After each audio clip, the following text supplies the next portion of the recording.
Afternoon and welcome to this week's Southwest Hearts Link for Growth TV show. As usual, we have a packed show.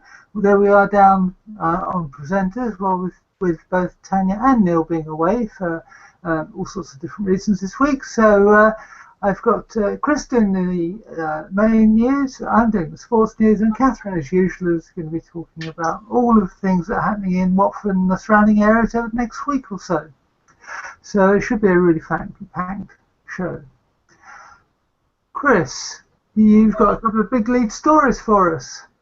I certainly have. I feel like I've been given all the golden balls this week. I've got stuff on the EU referendum. Who could forget that was last night? So I've got all the news on what happened in Watford, what happened in Three Rivers, what's happened in Dacorum, and also St Albans, and some instant reactions from some of the head honchos in various organisations and stuff, and some of the local MPs and that. So I've got all that coming up here. Good bit of heavyweight reporting, Chris. Well, I don't know about that. I have been eating rather too many cakes just lately, I have to be honest, but I didn't think it was that noticeable. Okay. Moving on. Okay, well, I will have a whole lot of news about Watford Football Club. Not as much as when Neal's here, because Neal knows almost everything that seems to happen at Vicarage Road, but I'll be talking about 1-2 bits. The main news being that Troy Dean has been offered a new contract, and Watford are on the verge of signing success, more of which later. Catherine, what have you got for us this week? I've got news about Richard Harrington's job fair coming up next week. I've got news on a few charity things, including a Formula One Champions racing suit that's up for grabs, raising money for charity. And lots and lots of local things going on with Watford Imagine Festival, which starts today, in fact. I was about to say this weekend, but it's today is the first day. So I shall be telling you what's coming up. Okay, that sounds really great. Thank you very much. Let's just briefly go over the what's happened with Link for Growth and Link for Business over the past week or so. Last night it was a Link for Business in Watford. Unfortunately, the heavy rain that, well, the monsoon, and Chris will be talking a little bit about that later on, because it flooded out a couple of schools, meant that numbers were down. It was literally a case of swimming to the event, I think, and I did see several cars get stuck in heavy rainwater last night. The first ever Link for Coffee took place at LJ's Coffee House in Bushy also yesterday. Did you go, Chris? I certainly did. It was quite quite interesting, because the lady that's hosting that was away on holiday for the launch, which was bizarre. So, yes, I was there, and of course the good news is that Jackie. I did a little video of her yesterday, and that's up on L4G.tv if you want to watch that. It's only 3 minutes, but she's a lovely, lovely lady. She's joining the Coffee Shop Union as well, so she'll be coming to Link for Business events in the area too. And it was great. Not masses of people there, but actually we really wanted to go through some of the bits and pieces about the event with her. So actually it all worked out rather fine. Okay, that was great. And we had another first event with Link for Business in Rickmansworth on Tuesday evening, and again you were at that one as well, I understand. I certainly was at that one, and that was a fun-packed affair. That's being led by Linda Anderson from the kitchen in Croxley, and she's got a very good team in place hosting that with her. It's in the pub in Fox and Hound upstairs, and really good. Great talk by Natalie there. Her first time she'd ever stood up and done a presentation, and quite honestly she did remarkably well, so a very big well done to her. Great. Okay, and we know why you've put on a lot of weight, Chris. You've been eating too much lemon drizzle at the kitchen, where they held a Link for Coffee on Tuesday morning. They did, but I wasn't there to eat lemon drizzle cake on Tuesday morning, because I was somewhere else. Where on earth was I? I was up was up. Where was I? I was somewhere. Anyway, I wasn't there. So I understand it was a really good event actually. There had quite a few people there and lots of frivolity. So it's always a good one there because Linda invites lots of local people there, and it's a real community event. So brilliant. Okay, that's really good. Thank you very much for that, Chris. And we'll be talking about what Link for Growth is doing next week, or the events they're holding next week, towards the end of the show. Chris, the EU referendum, you can't miss it. It's been everywhere. Obviously, we're not going to talk about the national events, but there are kind of like 4 or 5 districts that South West Herts works in. So let's just go through those results. Starting with Watford, shall we? Yeah, I'm not gonna go on about any of the issues that were covered during this because we just want to really give people what actually happened as opposed to whether what happened was good or bad. So in Watford we had a 71% turnout, which is fairly strong.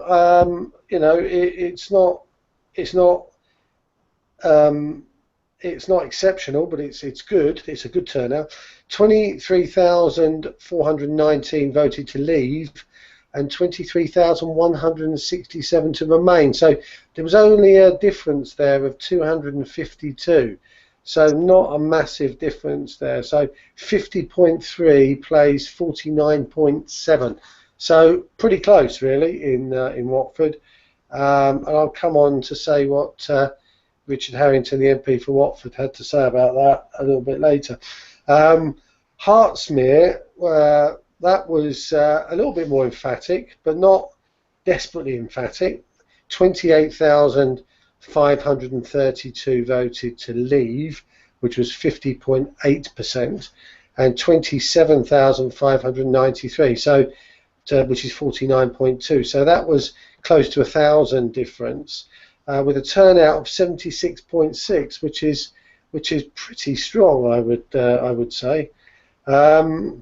Three Rivers again went to the leaves, 27,097 to leave, 25,751 to stay, which is a difference of 1,346. Turnout there, 78.4%. So, as we go down this, the numbers are going up. St Albans, 21,971 to remain difference. Yeah. That's a massive amount. So that's almost more voting to remain than people voted to leave in Watford. 21,971 to remain. So a difference there. 32,237 to leave. 54,208 to remain. And a turnout there of 82.4%. I don't think I've ever heard of a turnout so large in the local area as that. Massive, obviously, everybody turning out to go and vote there. Decorum, 79.1%, still incredibly strong there. 43,702 to leave, 42,542, a difference of 1,160 to leave. So of the 5 areas, 4 to 1 leave. Yeah, and I mean, it just shows that there was incredible interest, I think, with such a high turnout. As you say, it's much higher than we had for the local elections in May and also for the general elections. Absolutely, yeah. Last year. Right. Wetherspoon's chief, Tim Martin, was quite vocal in his approach to Brexit, and of course Wetherspoons have their corporate HQ here in Watford, and he's been making comments in light of the referendum result. Yeah, I mean, they were in favour of, although they did do a document which they left in the pubs, which was get all your facts here, so to speak, and okay, there may have been a little bit more emphasis on the leaves versus the stay, but they were still fairly balanced in what they said, I thought. yeah, what he's saying here is that now it's down to David Cameron's obviously gone, so we're going to need to pop someone else in there. There's a few candidates that spring to mind, but we've got to set up some new deals now, haven't we? It's going to take at least 2 years to come out, if that's actually what does happen. I have a sneaking suspicion that that's not going to quite end up going the way the Leavers think it will. But anyway, we've got to set those up. But what they're basically saying is that there's this Article 50 of the Lisbon Treaty, which then gives us 2 years to negotiate a withdrawal. And basically we ought to it won't be triggered until the new PM is instilled in Downing Street anyway, but it's about sort of doing that in a very organised way so everybody wins, rather than launching into something without much thought and ending up with a bit of a debacle. So that's what Mr. Tim is saying. Yeah. I guess it is interesting that you say that, actually, because I only heard today that the decision obviously has been made by the country, but that actually they need a parliamentary act in order to set the ball rolling, which is interesting because not many of the MPs are likely to vote for it. So it'd be interesting to see how it actually does turn out and what does happen next come October time. Yep. Yeah. Richard Harrington and David Gork, the local MPs for Watford and Three Rivers, have both been making comments in the press on yesterday's result and David Cameron's resignation, Chris.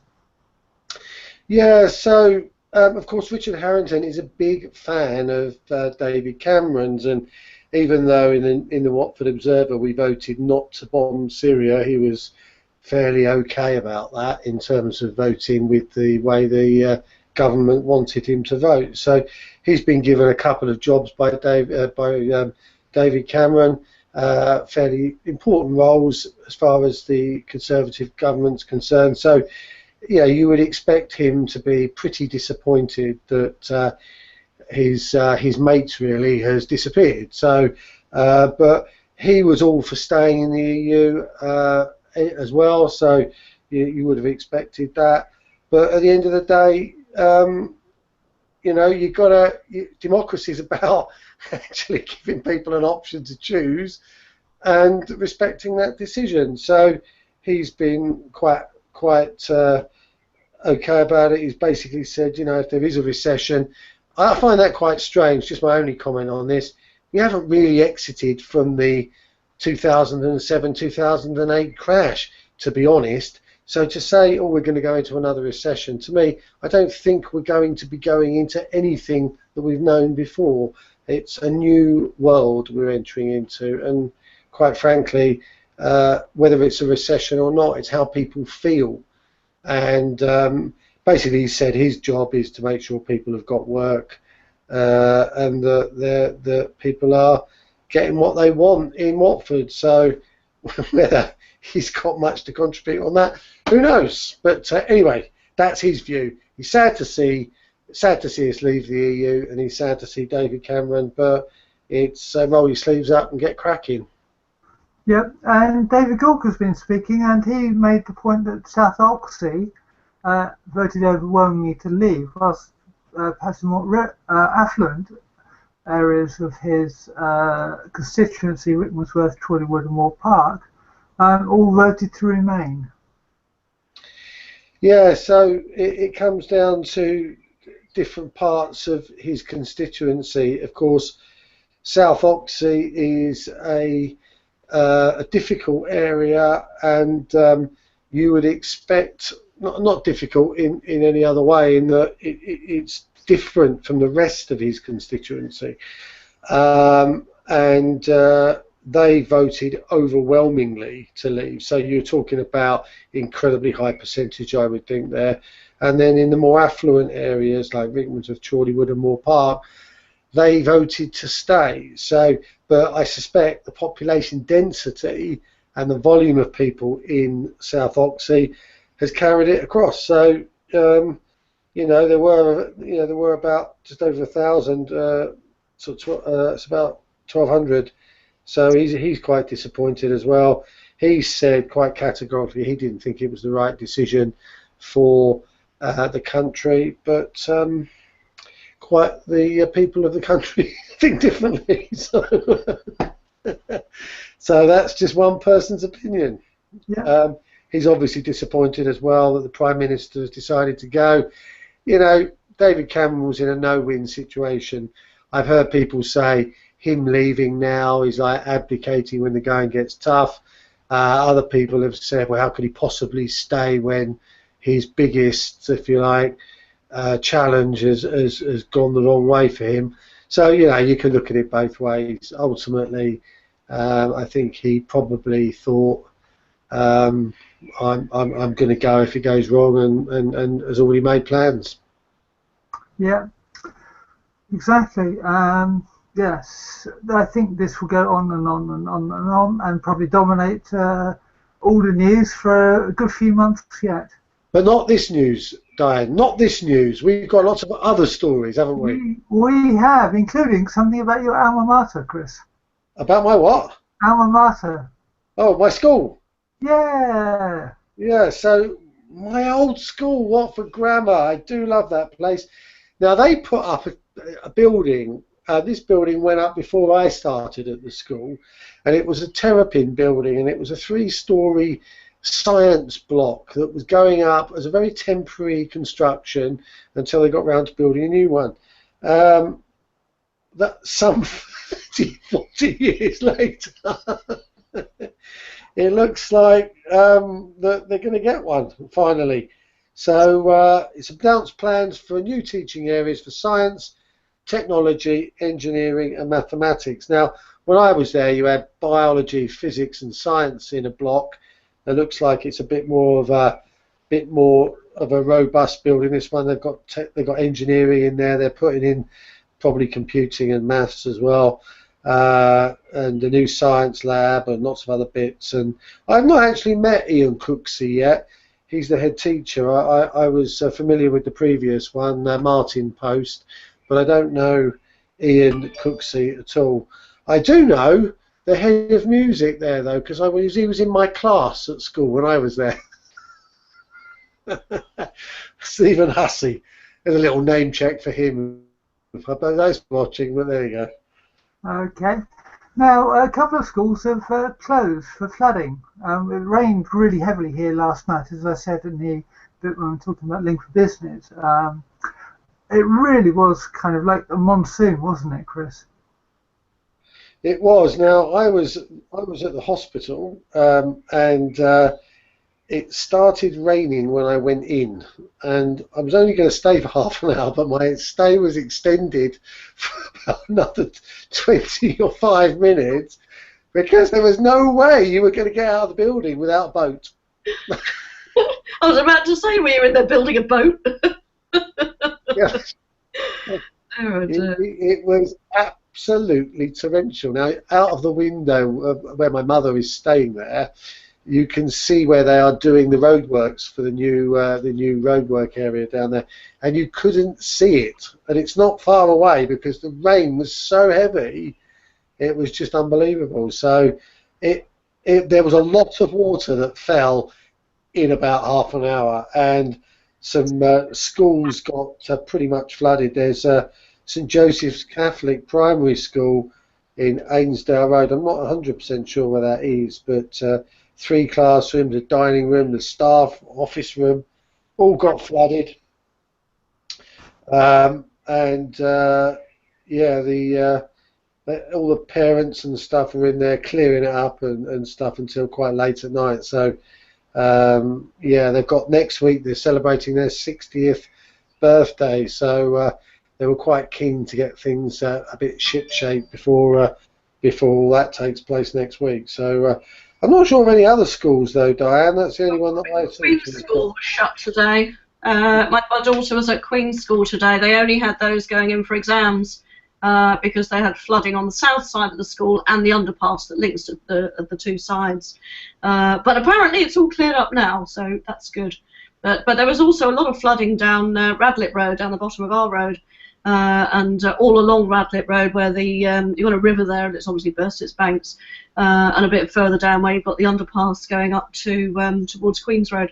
But yeah, very, very huge puddles all over the place last night and through to this. And quite deep as well. I did see one car get temporarily abandoned in the middle of a flood. Yeah, it was absolutely horrendous. Yeah, there's some awful pictures around this. So there was one that was on social media that I saw near Ruislip Manor, and there was a car. All you could see was about 2 inches of the roof. It was absolutely dreadful. Really, really deep flooding there. But it's typical of a lot of places at the moment, and including the train tracks as well, of course. So the warning is to check your travel before you step outside. Yep. Slightly different news. Hertsmere District Council have put in a progress to raise awareness of internet safety.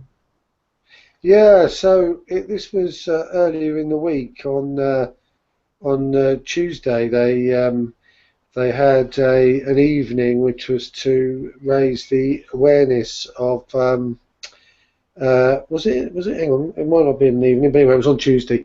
But it was designed for people who work with children to start to really give them a much clearer indication of where the risks are for children online, and what cyberbullying and grooming and all that kind of stuff. So how to spot the signs of abuse and stop young children from being exploited. So that was all covered off in the morning. They watched a film as well, and had some talks and stuff. And there was somebody that was murdered at the age of 14, so they went through how that happened.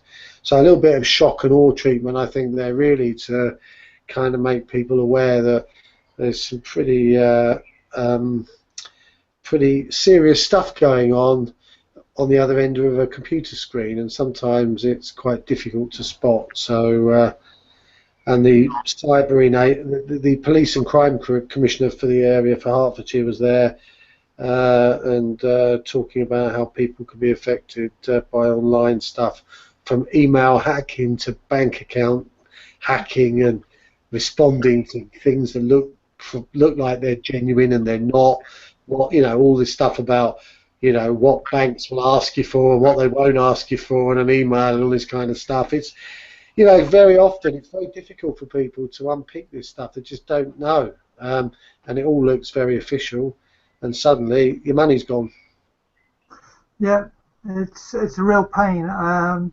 One day this week I noticed I had 50 spam emails come through, and my antivirus system went absolutely berserk. So obviously there are things happening out there, because it's never been that bad before. Yes, I agree. There's things that that simply aren't coming through sometimes, because I think a lot of the internet providers' spam filters are set to the highest level they can be. Yeah, sometimes it's a bit of a mystery where an email has got to, but better that than the other. Exactly. Now, last week, Chris, we talked about archaeological adventures in Castlemaine Park and how people could turn up to Archaeological Dig Open Day in the park. Apparently 150 people did turn up. Yeah, what a success. Yeah, so 150 people turn up on Monday. Sorry, on Saturday last week. And basically it's a Swiss cottage down by the river there. And what a wonderful thing to see people going down there and taking such an interest in our local town and the history there. So it was all organised by the South West Herts Archaeological and Historical Society alongside the council. There were trenches being dug, a bit like the old time team thing, and exhibits of what people had found and stuff. So really, really interesting. And the Earl of Essex used to use this area for picnics with his family and stuff. So must have been quite interesting. It's a bit of a shame I didn't get down there, but that would have been quite a good thing. I believe there's a Facebook group being run by the same chaps who look after the rebuilding of the Cassiobury Park gates. I believe they got quite a lot of pictures on Swiss Cottage in one of their groups. So if you are interested in finding out more about that, you can go on there and track those guys down, and they've got loads of pictures of what it used to look like and everything. Okay, that's great, thank you. And starting on Monday, they're going to be changing the position of some of the bus stops in Watford High Street. Yeah, I don't know where these are, to be honest, but the one outside Pepe Rosso, which is opposite Boots, is going to be moved to King Street near the junction of Granville Road. And a new bus lay-by is going to be introduced between Thompson's Travel Agents and through to Tesco Express. And there's going to be lots of flagpoles and timetables and stuff to help communicate this information. The works are going to be finished by Monday the 11th of July. This is all about improving the lower high street to cater for the increased pedestrian flows of people coming to the new cinemas and the whole Charter Place development and all the good stuff that we're doing, and obviously with the new extension of the Watford Met line and stuff, it's all about getting people to where they want to go efficiently and effectively, and this is all part of that project. Yeah.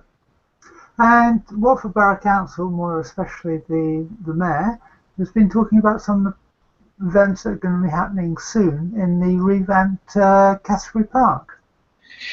Yeah, so things are going ahead there. I posted on the Southwest Herts Facebook page some of the pictures of what's been happening at the Char at the top of the town. But yeah, so this is money that's been found from the Heritage and the National Lottery funds, as well as a bit chipped in by the council, I think. But on the 24th of July, on a Sunday, the bandstand's going to be the centre of attention. They've got a jive swing jazz music festival happening then, and it's going to be around where the bandstand's going to be. So that's up near Char-Chars as well. So that's where it used to be.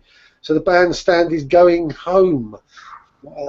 It was temporarily relocated to just by the library, but it's going back to where it always used to be, in the park, which is just down the way from where Char-Chars is. So it's going to be officially opened a bit later in the summer, but I better get the skates on because there'll be a month of it left after the 24th of July. But the paddling pools are not going to be open until the spring. And the hub building, I think that's well underway as well. That's got changing rooms and a cafe and education facilities as well. And actually on the town's website you can see a time-lapse video of how things have been progressing if you want to go on there and have a look. Okay, that's great. And finally, the kitchen gets tea for 19 pensioners who had all suffered a stroke on Wednesday.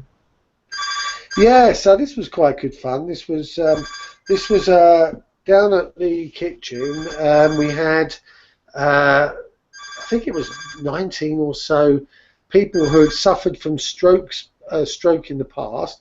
It's a stroke club, and they go to different places. So they rocked up at the kitchen in Croxley, and they were entertained by a fellow Link for Growther, Nick Pico, who went around the tables doing table magic for them all, and they had tea and cake and were merrily entertained, and they all had a cracking time. So that was quite nice to be sort of involved in that in some shape or form, and so they all went away very happy with a box full of cake. So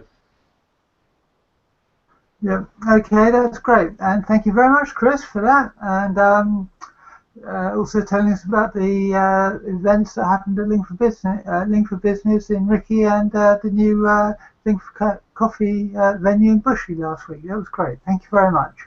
No problem. Okay, great. Well, I'm going to talk about the sports news now, because Neal isn't here, so I'm a substitute. And Watford are reported by the Watford Observer, Watford FC that is, reported by the Observer, to have offered a new contract to Leicester City target Troy Deeney. Leicester City won the Premiership last season. Apparently they've made several offers, the last one being in the region of £25 million, which Watford rejected. The Watford board is determined to hold on to their captain, and a lucrative new deal should be enough to keep him at Watford, and has been offered to him. Deeney signed a 5-year contract last summer, and he's reported to be meeting with the chief executive Scott Duxbury in the coming days.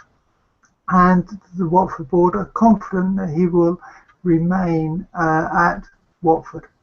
Of course, Leicester may have been interested in Deeney because Jamie Vardy was rumoured to be moving to Arsenal, and Vardy's decided to stay at Leicester, so maybe the need for Deeney isn't there anymore. Watford are also expected to complete the signing of Granada striker Isaac Success.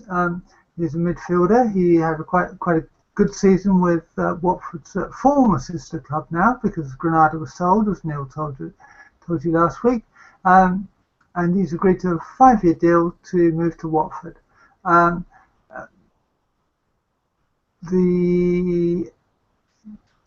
He's expected to be confirmed this week. He's a 20-year-old Nigerian who scored 6 goals in 30 La Liga appearances last season, and he can play up front or on the wing. And he's highly rated forward, whose main attributes are his physical strength and his technical ability. He's also been linked with Atletico Madrid and West Ham United, but set to join Watford apparently. And finally, in the sports section this week, there's not a lot of cricket because most of it's been rained off and things like that. There is a little bit more football, and that's Tommy Holborn, the Watford central defender who played a couple of years ago, but whose career has been blighted by injury, is reported on the Watford Football Club website to be keen to get back in playing and do a proper pre-season so he can start to make an effort to push for a first team place in the forthcoming season. He said last season was a complete write-off and that the problems began the season before, and it meant that he was struggling throughout the entire season, having ejections, constantly trying to get fit and everything, and ended up having another operation. So hopefully, because I know Neal rates him, hopefully he will be up and about and ready to play for Watford and contribute to their success this season coming. Catherine. Hello. Hello, welcome. I'm glad you couldn't see me yawning just then. Not that it wasn't interesting, I'm just really tired. You were up all night, really? It was a long night. Let's not go there. Okay, first up, I'm talking to you about Watford Jobs Fair. This is the one that's run in conjunction with Richard Harrington. He does a lot of promo for this. He's the founder of Watford Jobs Fair, in fact. So he's now pleased to confirm the date of the Jobs Fair, which is on the 30th of June at the Langley Banqueting Suites, and that's in Watford High Street. It's on the 30th of June. It's between 10 in the morning and 4 in the afternoon. It's a day-long event linking local companies and vacancies with those looking for a new job. With thanks to sponsors Camelot and Into Watford, the fair is completely free for all those looking for a job and those exhibiting companies. So that's pretty fantastic, actually. It's free.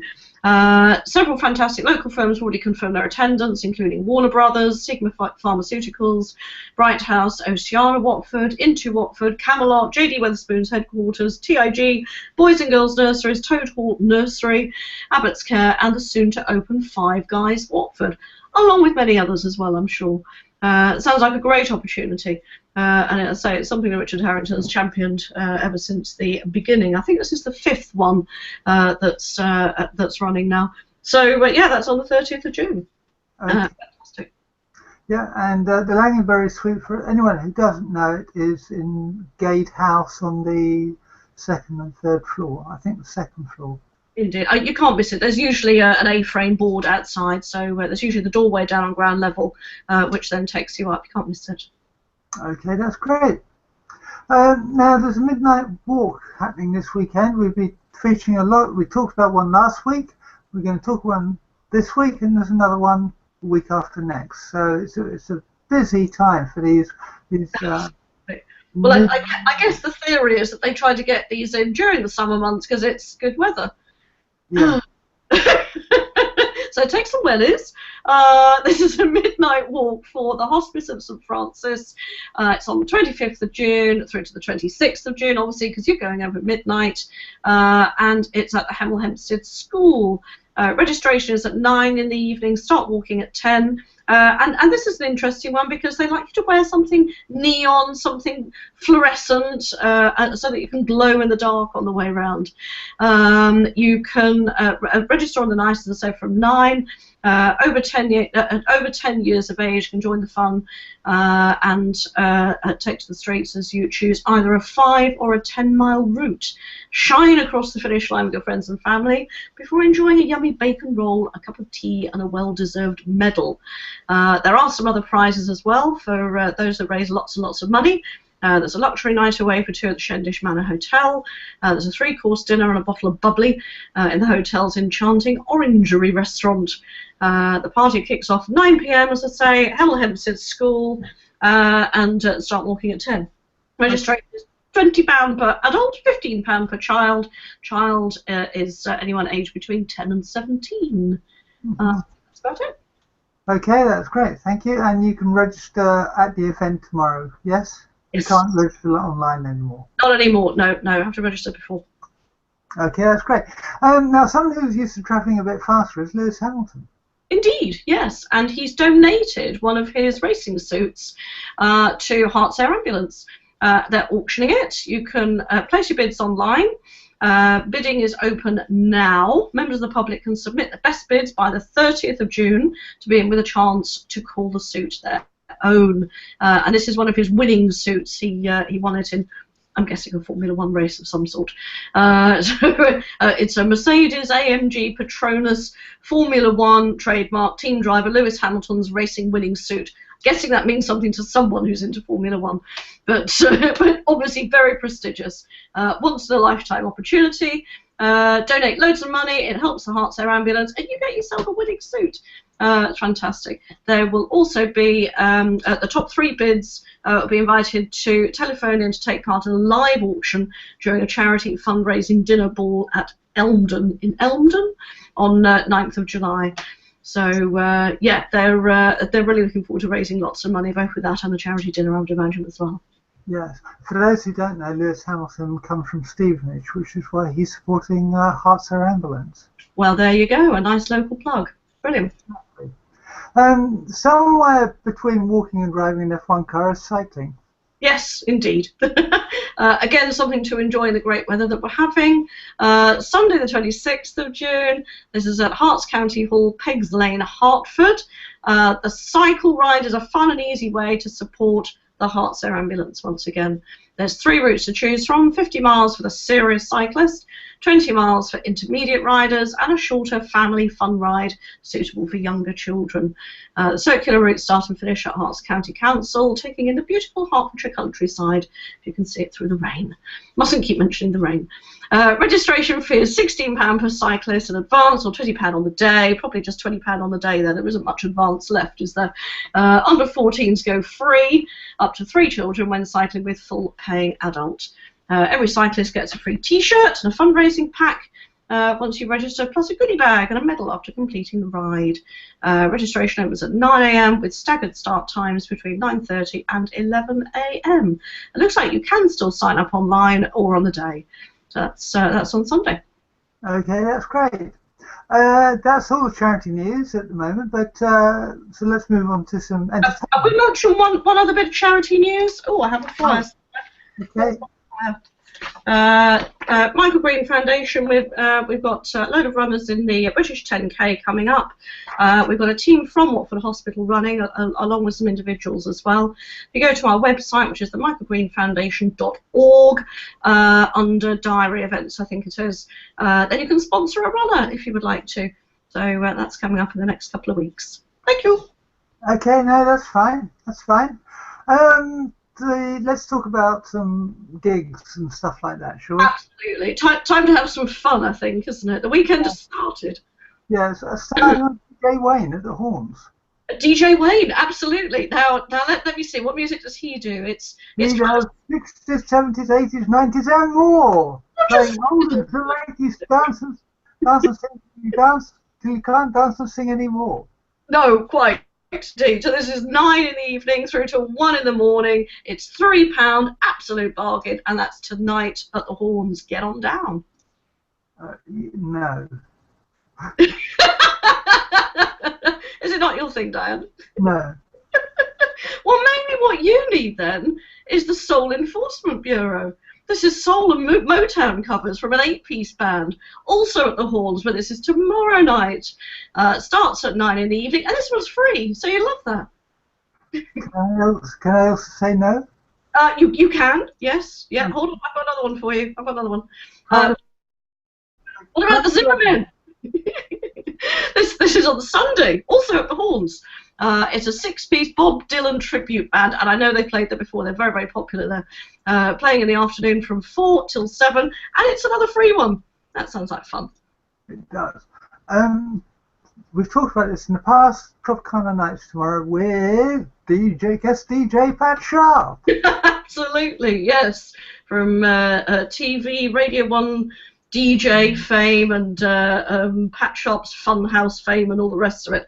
I was going to give the Watford Coliseum new promo booklet a little plug as well.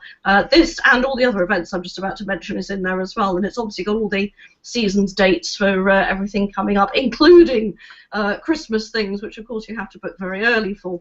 So yeah, DJ Pat Sharp is at Watford Coliseum on Saturday, 25th of June, that's tomorrow, for his Tropicana Nights. This starts at 8 o'clock. No idea how much it is. I will find out. It's £9. That's an absolute bargain, so you can boogie the night away. Yes. Okay. Still not for you, Diane? No, still not for me. Proms at the Coliseum. Maybe this is more your thing, Proms at the Coliseum. Again, Watford Coliseum, presented by Watford Philharmonic Society. This is Wednesday, the 29th of June. Something for someone who loves classics, perhaps. They are delighted to present perfect music for a summer's evening. Ha! The programme starts with a whiff of sea air from Walton's Portsmouth Point, Elgar's Sea Pictures, and Bernstein's Chichester Psalms.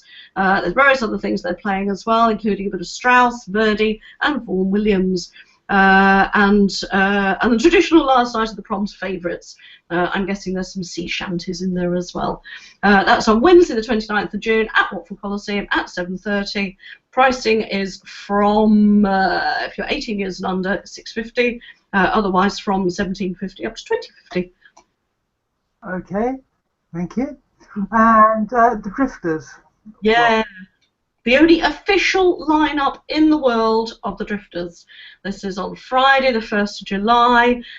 They've billed it as high energy show, showcasing many of the greatest hits, including Under the Boardwalk, Saturday Night at the Movies, Up on the Roof, Kissing in the Back Row, Down on the Beach, all over the place, in fact. This is at Watford Coliseum, Friday, the 1st of July, 7:30. Tickets are £27.50. There are concessions and group booking prices as well. Yeah. Now we're mentioning this, although it's not happening until next Saturday, and that's Rise Memoirs. Yes, now it's Saturday the 2nd of July, again at Watford Coliseum. Rise Studio is celebrating 10 years in the business of getting children and adults moving. Their biannual summer show is a showcase of ballet, modern, tap, street dance, hip-hop and performing arts, and is sure to delight families young and old. Vibrant, colourful display of various dance genres, along with some West End musical numbers from performers as young as 3 years old. A wide range of uplifting music. Rice Studios are renowned for their energetic, exciting performances with music to suit all generations. That's on Saturday the 2nd of July, at 4 o'clock and 7 o'clock.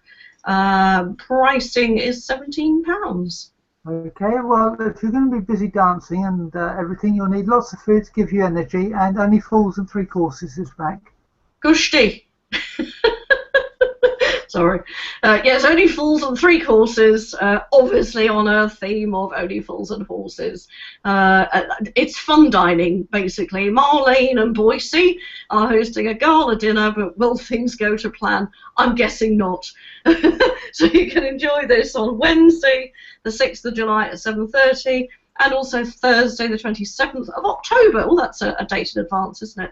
Let's just aim for the July one for now. Tickets £40, including a 3-course meal. I shall hope you get a 3-course meal with that. You'll be seated at tables of 10, depending on the size of your party. If you have any queries about this, please email hospitality@watfordcoliseum.co.uk. Okay. Now, Imagine Watford starts this weekend. In fact, it starts today. There's a whole lot of stuff listed on here, but what we're going to do is just focus mostly on what's happening this weekend, obviously, and we'll just sort of like talk about 1 or 2 of the big highlights that may be coming up towards the end of the festival. So let's start with the phone box, which is on almost now, and there's a repeat performance a bit later on in the evening. So if you're in the town centre, get down there, I think.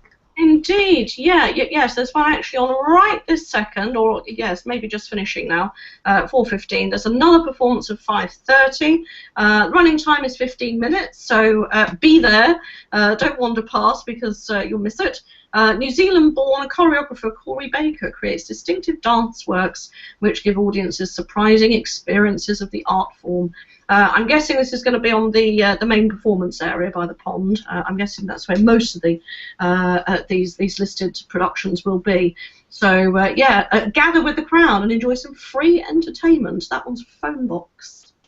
Okay, and Body of Wires is also on this evening at 5 and 7. Absolutely, yeah. Hot on the heels of t'other one. In fact, the 5 o'clock one would be before Phone Box, won't it? With another performance after. A fusion of fire, dance, and circus. Dizzy O'Dare's trio of tight wire tribeswomen. Could that be high wire tribeswomen? Tight high wire tribeswomen embark on a spellbinding journey to cleanse and heal their tribes. I'm guessing they're telling a story through dance on wires. So it's really exciting. We're going to have to be there to see it, I think. I'm hoping we will be in town because there's something else we're going to later on, which I shall mention shortly. So again, this is in the High Street, free of charge. Yep. And the other thing that's on this evening is Sol Bemol. Yeah, Sol Bemol.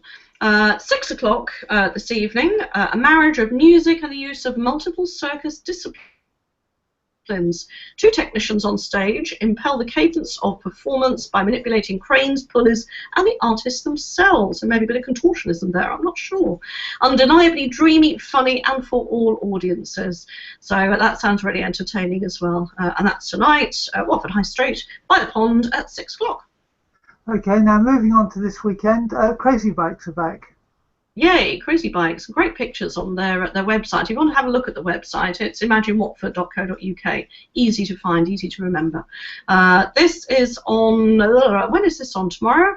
Saturday the 25th, that's right, at 12 o'clock midday, and again at 5. Crazy Bikes, back for 2016, after a popular debut at Imagine Watford last year. It's your chance to test your sense of balance on our Crazy Bikes, so you get to have a go. Fantastic. Gosh, if only Tania was here, she would love this, I'm sure. Enjoy all sorts of weird and backwards bikes, from penny farthings to circus bikes, unrideable bikes to unicycles, trikes to scooters, recliners to off-centre hubs. Goodness me, I don't know what that is. Fun for children and adults alike. So again, in the High Street, that's tomorrow at 12, and again at 5. Yeah, and that's down by Nando's, according to the map. Ah, right, okay. Oh, yes, you're right. Oh, yes, got to watch the locations. Tania is away surfing in the mud at the moment. Yes. Yes, quite. We couldn't quite get the live feed from Glasgow, could we? But No, we tried. bit squelchy down there. Yes, exactly. It seems the mud claws at everything, including the internet signal. Then on Saturday and Sunday we have the Human Zoo Theatre presenting The Girl Who Fell in Love with the Moon. Yeah, this sounds like another storyteller. Join this tattooed troupe who has set up camp on Watford High Street for the weekend. Come and see Luna and her gang as they share their fantastical, fast and furious, and fanciful tales about the stars, the skies, and everything in them. But which story will unravel? Only you can decide. So there must be some audience participation here, along with some puppetry, poetry, movement, and live music, all stitched together with the human zoo's explosive visual imagination. Brilliant, love the sound of that. So that's The Girl Who Fell in Love with the Moon. That's on Saturday at 12 o'clock, and again at 1:45, and again at 3:30. And Sunday, 1:15, 3:30, and 5 o'clock. If you can't remember all of these, just have a look on the website. That's imaginewatford.co.uk. And that looks like it's halfway down the high street as well, before the flyover by the look of it. Is that right? I don't know, I'm looking at the map. Yes, I think you're right. Yeah. The map's not brilliant, but it kind of gives you a rough idea where things are. You've got a landmark of Tinseltown, so head for Tinseltown, you'll find it. But basically, they're all up towards the top end of the town, beyond the between the flyover and the pond. Absolutely. The kind of area where they show the films, when they show the films later in the summer. Yeah. Now this one really does sound intriguing. Stepladder and a Goat. Yes, Kate Flatt Projects presents Stepladder and a Goat. The masked figure of a goat, his stepladder, his dancing companions, and an accordionist create an intriguing and surprising event which culminates in a winding chain dance where audience and performers unite. This one's some of these are commissioned by different people. This particular one is commissioned by Watford Palace Theatre. This is on Saturday. It's at 12:30, 2:30, and 4:30. Sunday, 12:30, 2:15, and 4:30. And it looks like it's in two locations, one by the Tinseltown and one a little bit further up towards the pond. But again, if you're in that area, then you should see it start to happen. You'll see the crowd start to gather. Yeah, I'm sure I'll start again. I'm sure the crowds will gather for Motion House's presentation of Captive. Yes, 4 dancers perform this exciting blend of dance, acrobatics, and aerial work inside a large cage. Wow, sounds a bit like Thunderdome, doesn't it? Mad Max. For those that know what that is. Disorientated and shaken, the performers use their skills and instinct to survive in this emotionally charged and athletic piece. This looks really exciting. I'm going down for this one. This is on Saturday, 1 o'clock and 3 o'clock, and again Sunday, 1:45 and 4 o'clock. Somewhere in that stretch of the high street, and that's Captive. Okay, and if you want some opera, Yep. if you want some opera, the Mahogany Opera Group are presenting The Rattler. The Rattler, indeed, yes. Crafts and workshop. So again, something for the audience to get in touch with here by the sound of it. This is at 4 o'clock and 5 o'clock on Saturday, just Saturday for this one. Yes, interactive retelling of Rumpelstiltskin. Every performance begins with a series of music and craft workshops and a colourful pageant as the festivities unfold with lively, folk-infused music, puppetry and inventive storytelling. You are invited to help bring this age-old tale to life. But that sounds really good. Great one for kids to get involved in, I would imagine. And that's Saturday, 4 and 5.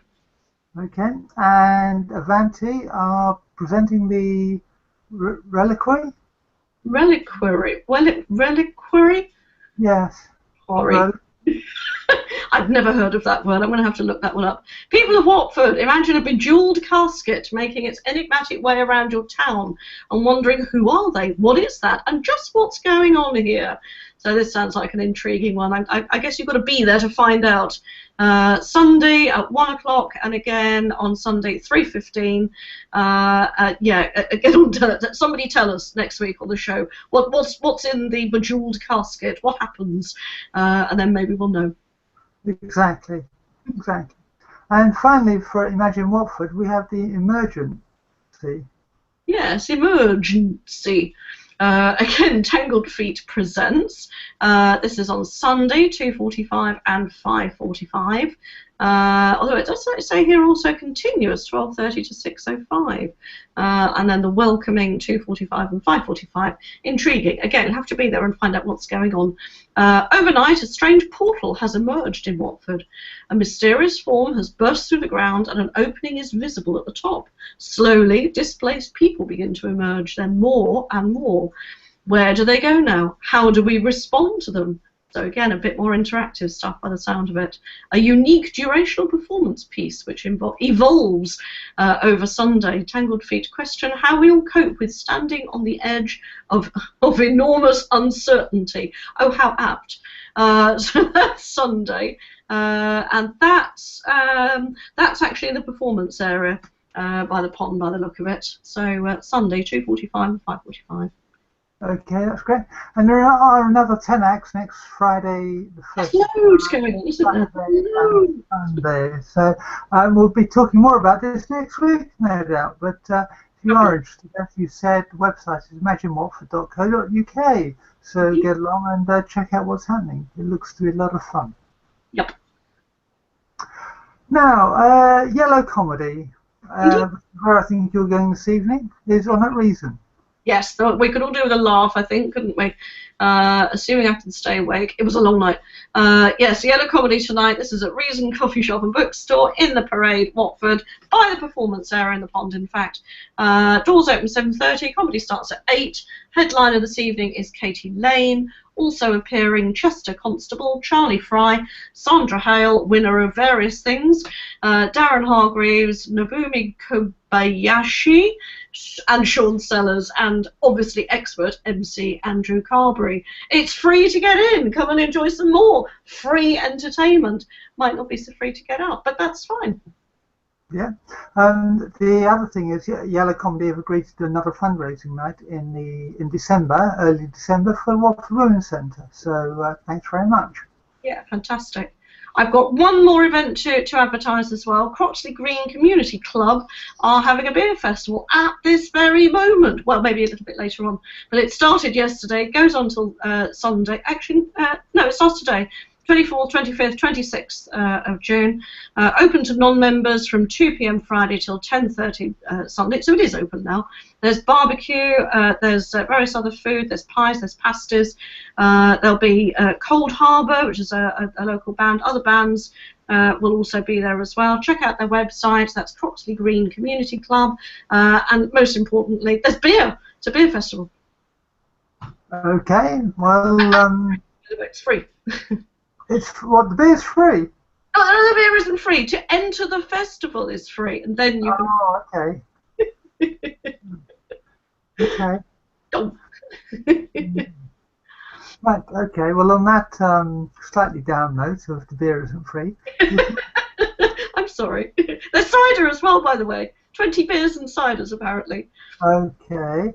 Well, let's talk about something that is good and happy, and that's Link for Growth next week. And tomorrow, Chris is at Barracuda, down next to Watford Market, between 10 and 11:30.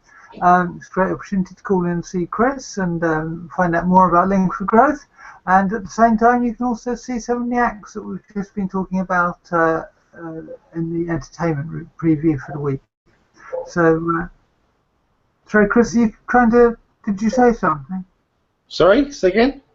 I thought you said something. No, but I'll be there in the morning to welcome anybody and talk to people if they want to know more about what's going on in the market and stuff. So it's interesting what's going on at the market, but that's for another week. Okay. The Monday, there's Link for Coffee in Northwood at Cafe Loco, which is on the approach to Moore Park Station. That's another coffee and cake shop. The coffee morning takes place between 10 and 11:30, so do go along if you're free. Then Monday evening, there's coffee at Reason Coffee Shop, starting at 5:30 in the evening, goes until about 7:30 or so.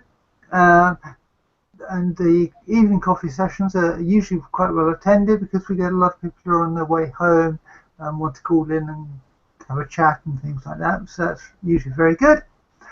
And then on Friday, it's the 1st of July. Crikey, time flies, doesn't it? And that is the Corporate Social Responsibility Luncheon. Starts at 12, ends at 2 at Scottbridge Mill. It's a great opportunity for charities and businesses to get together to discuss how they can help each other out. These events can be well attended, and I know that a couple of charities have benefited quite significantly from attending some of these events and building relationships with companies, which is what it's all about ultimately. Catherine, do you have a restaurant review or do you have a gig review, or what? I have a restaurant review, and you'll like this one because it's called Barracuda, but it's not the one in Watford High Street. There's actually one opened up in Bushey now. If anybody knows where Thai Sunset used to be, it is now Barracuda. So I went there with a friend a week or so ago, and we had a really, really nice brunchy, lunchy sort of thing. I say it's where Thai Sunset is. When you go into Bushey, you come through the arches, head on up towards Bushey High Street, turn right and park in Kemp Place. Huge car park there, although it gets very, very busy, particularly of people going into Barracuda. And you can actually walk through from the car park into the back of the restaurant. It was absolutely heaving where we went, so we were lucky to get seats. So do pick your time or reserve. But yeah, really, really busy, bustling Mediterranean style restaurant. You can get all sorts of things there. I say we had sort of brunchy things. We had omelettes, and rather than having chips with an omelette, you can swap it for something like toast, which I rather like the idea of. But yeah, they do a whole range of all the normal sorts of things, soups, pizzas, garlic pizza bread, and all those sorts of things. There's, I say, there's quite an extensive breakfast menu there as well. So you can do Danish pastries, you can do eggs with various bits and things. There's veggie things. There's eggs Benedict if you want something a little more exotic. All sorts of pasta dishes. They have fresh fish every day. And fresh meat from the local fish and fishermen and butchers in Bushey. So yeah, I'd really recommend Barracuda. It's a lovely location. They've got a little outdoor patio area as well for when the sun's shining. It wasn't when we went. But as I say, it's a really nice place to go. Handy to park. You can walk through from the front of the restaurant. You can also then walk through to other shops and things nearby. It's a really nice location, and they're doing an absolute storming job at the moment of keeping their customers happy. So that's Barracuda in Bushey. Okay, well, thank you for that, and that's the end of this week's show, and thank you very much for watching, and we hope you've enjoyed it. If you do want to get in touch with us, you can via Twitter at L4GSWHearts, that's at L4GSWHearts. If you've got an event coming up, then please let us know about it through the Twitter feed, or through the Southwest Hearts Facebook page, and post to that instead. If you don't use Twitter, but please do get in touch if you've got an event or your charity is looking to raise money so we can help publicise your cause. Or if you've got some local news that you want to bring to a wider audience. So on that note, it's time to say goodbye and thank you for watching. And Chris? Yeah, thank you very much. Been great on here. Okay, good, and it makes a change to have you in the studio for once. Yeah, but I won't. Well, I will be in the studio next week, but I'll be in the studio in Budapest if you want me on. And the following week, I've already lined up to talk to somebody in Watford High Street about neighbourhood watch type schemes, who looks after stuff in the local area in Dacorum, I think St Albans and Watford. So he's been appointed to look after the area. So I shall be talking to him about what he's up to. Okay, great. Sounds really interesting. Catherine, thank you very much again, and we'll see you all next week on the show. Indeed, yes. Thanks for having me on, and have a good weekend, folks. Okay, well, thank you for watching. Bye bye.